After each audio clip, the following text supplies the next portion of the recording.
Menteri Keuangan Purbaya Yudi Sadewa menegaskan komitmen pemerintah untuk menyesuaikan regulasi di kawasan ekonomi khusus untuk memastikan terciptanya iklim persaingan yang adil bagi produsen peralatan listrik di dalam negeri. Langkah tersebut diambil Purbaya guna merespons maraknya praktik bundling oleh investor atau grup usaha tertentu di kawasan ekonomi khusus yang membatasi masuknya produk-produk komponen lokal yang telah memenuhi standar penyerapan industri nasional. Purbaya juga menyoroti pola pengadaan barang dalam kawasan terpadu yang seringkali mengunci penggunaan produk dari grup tertentu tanpa memberikan kesempatan bersaing secara terbuka kepada produsen lain yang beroperasi di Indonesia. Menurut Purbaya, kondisi tersebut berdampak buruk bagi kelangsungan industri domestik karena menutup ruang kompetisi yang sehat di kawasan-kawasan strategis. Akses perusahaan yang punya pabrik di sini, yang punya TGN lebih tinggi, 40% tadi kan kira-kira rata-rata, itu mempunyai akses yang sama ke kawasan KEK. Kan mereka ada kecenderungan sekarang perusahaan sana kan Cina segala macam bundling, artinya dia mau tahu yang lain lebih murah atau lebih mahal, pokoknya nggak mau dia sama grupnya dia masuk sini. Bagus dan jelek, bagusnya untuk murah untuk investornya, jeleknya adalah untuk produsen kita. Itu seolah-olah tidak bisa bersaing secara fair karena kapasitas di KEK.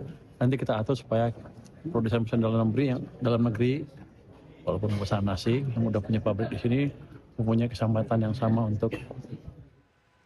Presiden Prabowo Subianto meminta kementerian dan lembaga terkait menyiapkan rencana pengembangan armada logistik nasional agar pengangkutan barang ke depan lebih banyak menggunakan kapal berbendera Indonesia.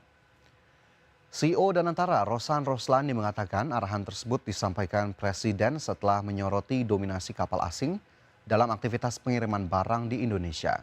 Menurut Rosan, pemerintah juga akan mendorong penguatan industri galangan kapal nasional, baik yang dikelola badan usaha milik negara maupun swasta agar mampu memproduksi kapal berstandar internasional dan memenuhi kebutuhan armada nasional.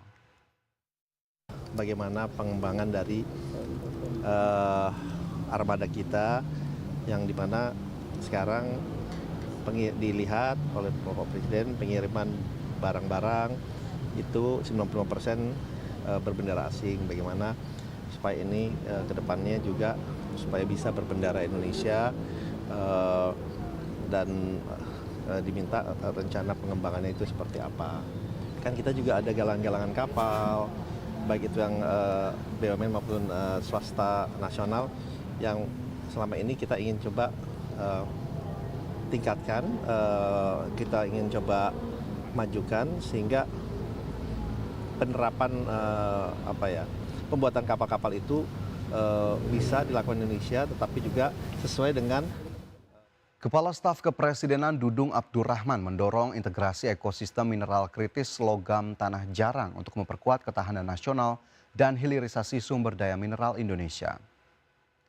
Dudung menilai meski Indonesia memiliki potensi cadangan sekitar 350.000 ton REO, namun tetapi tersebut belum memberikan nilai tambah optimal bagi perekonomian nasional.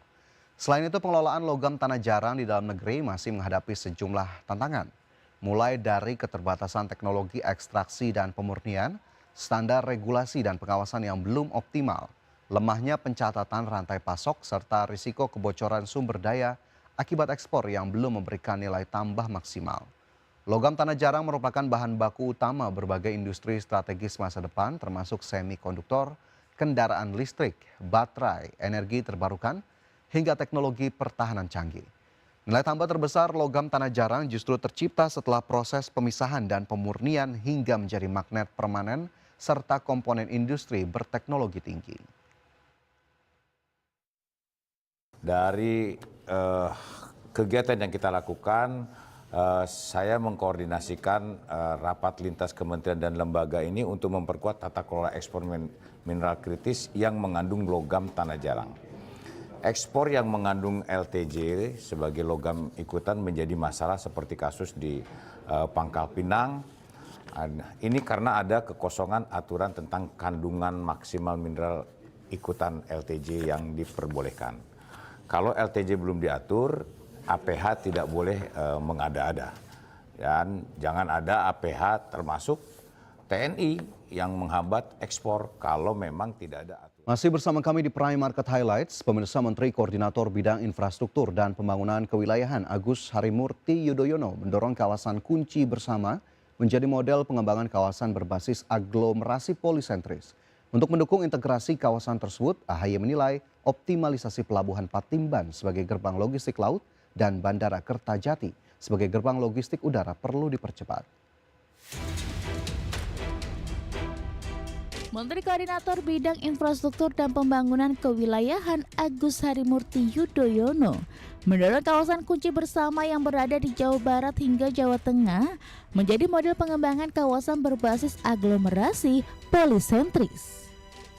Kawasan tersebut lahir dari aspirasi kepala daerah yang menghadapi keterbatasan fiskal, infrastruktur, dan konektivitas antar daerah.